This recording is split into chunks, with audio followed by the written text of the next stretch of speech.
Grammys 2021 Women's Sweep Awards shaped by pandemic and protest. Beyoncé broke a record. Thee Stallion and H.E.R won awards. Taylor Swift's Folklore was named Album of the Year and Billie Eilish's Everything I Wanted Record of the Year. The 63rd Annual Grammy Awards combined splendor, star power and pandemic-era versatility on Sunday night to celebrate the music that emerged in a deeply challenging year, highlighting the Black Lives Matter protests and, after years of pointed criticism for past slights, the role of women in pop music. With touring artists grounded and fans stuck at home, and the music industry pulling in billions of dollars from streaming yet criticized by artists' overpay, the music world has been upended for the last year. But the producers of the show promised a night of respect and togetherness, with a novel outdoor setting in downtown Los Angeles in which musicians faced each other while performing, and then gathered, masked and socially distant, to politely applaud each other's acceptance speeches. Women won all the night's major awards. Thee Stallion, the sparkplug Houston rapper who described her young ambition as to become the rap Beyoncé, took Best New Artist, and her song Savage, which featured Beyoncé as a guest, won for Best Rap Performance and for Best Rap Song. It's been a hell of a year, but we made it, Thee Stallion said, when accepting Best New Artist, while downtown traffic roared. Billie Eilish, the 19-year-old who swept the awards last year, took Record of the Year for Everything I Wanted, and told Thee Stallion, "You deserve this." Taylor Swift won Album of the Year for Folklore, which she made entirely in quarantine. It was her third time winning that coveted prize. She lost each of the 5 other awards she was nominated for this year. Beyoncé, the pop deity whose every move is hyper-analyzed online, won 4 awards, bringing her lifetime total to 28 Grammys, more than any other woman, and equaling the total for the super producer Quincy Jones. Accepting the award for Best R&B Performance for her song Black Parade, which was released just as protests were breaking out last summer, Beyoncé said, "As an artist I believe it's my job, and all of our jobs, to reflect the times, and it's been such a difficult time." Even Beyoncé's 9-year-old daughter, Blue Ivy Carter, took home a Grammy, her first Best Music Video for Brown Skin Girl, which she won with her mother and Wizkid. In an upset, the singer-songwriter known as H.E.R won Song of the Year, beating Beyoncé, Eilish, Swift, and Dua Lipa for I Can't Breathe, a fist in the air anthem for Black Lives Matter, with lines like "stripped of bloodlines, whipped and confined, this is the American pride." We wrote this song over FaceTime, H.E.R said, accepting the award, "and I didn't imagine that my fear and that my pain would turn into impact, and that it would possibly turn into change." Other moments highlighted Black protest, pride, and anger. Lil Baby performed his song The Bigger Picture as a dramatic showdown with riot police, and featuring a speech in which the activist Tamika Mallory said, "President Biden, we demand justice."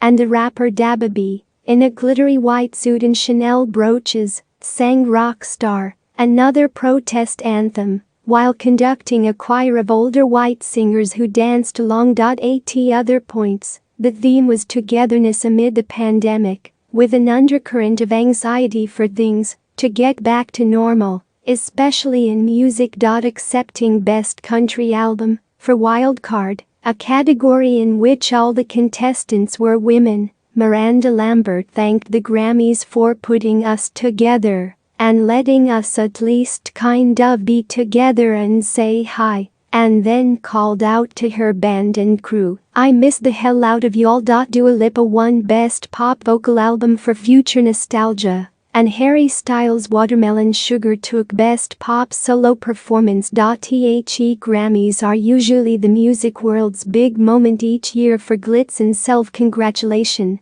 with flashy performances and the minting of new pop royalty. But this year the show itself was buffeted by the pandemic. Originally planned for January, it was delayed by 6 weeks because of rising coronavirus numbers in Los Angeles. And the event, normally a mega production inside the Staples Center, had to be adjusted for safety. Early prizes also went to Fiona Apple, who won Best Rock Performance for Shemika and Alternative Album for Fetch the Bolt Cutters, a huge critical hit.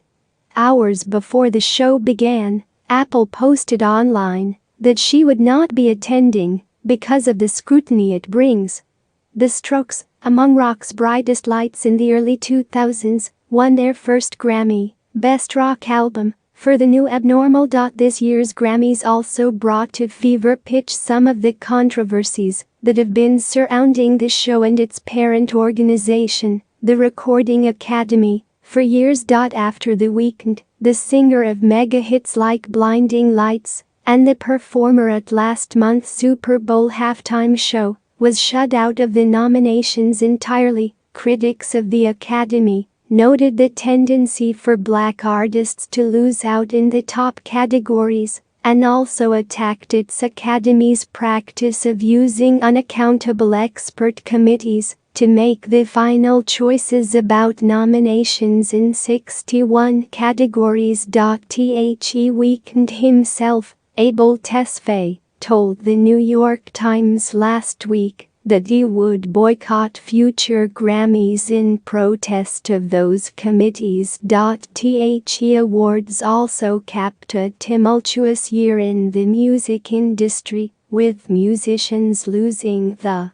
vital lifeline of touring, but the business that surrounds them riding the popularity of streaming to new financial heights on the stock market and in private deals. Some musicians, like Bob Dylan, Neil Young and Stevie Nicks, reaped huge rewards by selling their song catalogs for sums in the tens or even hundreds of millions of dollars, figures that seemed impossible just a decade ago, when the music business was widely seen as a ruined ship, sinking in a sea of digital piracy. To survive, musicians have sold what assets they could, doubled down on creating content and toured via live streams from their homes.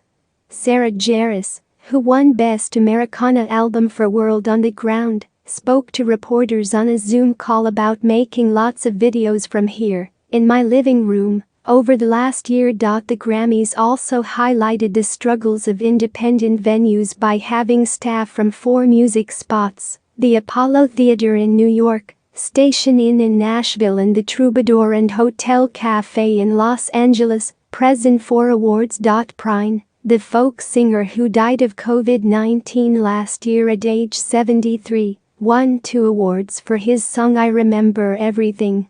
Chick Corea, the jazz keyboardist who died of cancer last month at 79, also won 2.